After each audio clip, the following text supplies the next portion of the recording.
Hello friend, मैं आपकी RB beauty channel में फिर से एक बार स्वागत है। आपको मैं आज नासिक घुमाऊंगी। सो हम नासिक में एक एक ब्लॉग बनाएंगे और डालेंगे और आपको भी मैं विजिट कराऊंगी। सो आज हम पहुंच गए हैं कल्वेश्वर महामंदिर।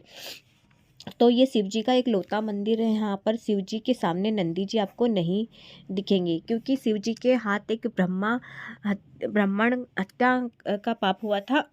तो उससे मुक्ति पाने के लिए उन्होंने कुछ किया था। तो मैं आपको उनकी कहानी बता रही हूँ। एक मतलब मार्कंड पुराण में लिखा गया है कि ब्रह्मा जी को 5 मुख हुआ करते थे।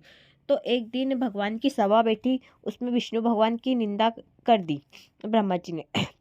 तो क्रोध में आके शिव जी ने क्या करा, उनका एक मुख अलग कर दिया।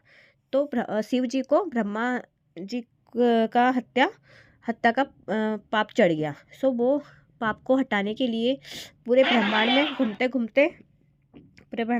घूमते गोदावरी के किनारे बैठ गए। तो वहाँ पर देव सर्व नाम का एक ब्राह्मण था। तो उसके गाय और बछड़ा का संबंध था। तो दूर बैठे शिव जी सब सुन रहे थे। तो बछड़ा बड़ा हुआ, तो बछड़ा अपनी माँ से बोला कि यदि मेरी मालिक ने मुझे जबरदस्ती काम कराया तो मैं अपने सिंग से उसको मार दूंगा। तो माँ ने समझाई, नहीं बेटा, ऐसा नहीं करना, वो एक ब्राह्मण है और अपन को हत्या लग जाएंगी। तो फिर हत्या लग जाएंगी तो पाप लग जाएगा। तो फिर बछड़े की माँ ने बोली और हत्या का पाप भी लग गया तो आप क्या करना, गोदावरी वरुणा नदी जो तीनों का संगम है, तो शिव जी उसमें नहा स्नान कर लेना, तो आपको वो ब्रह्मा पाप का वो पाप हट जाएगा। तो शिव जी दूर से सब सुन रहे थे कहानी। तो शिव जी ने भी क्या करा, वो भी वो अरुणा वरुणा और गोदावरी नदी में स्नान कर लिया शिव जी ने। तो स्नान करने के बाद उनके ऊपर से ब्रह्म हत्या का पाप हट गया।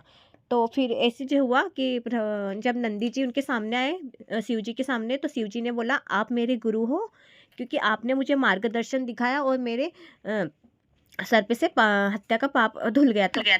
तो शिव जी ने बोला, आज से आप मेरे गुरु हो और आपने मुझे मार्गदर्शन दिखाया। तो नंदी जी को ये कहा। और कहते हैं कि शिव भगवान गुरु शिष्य भी हैं यहाँ पर।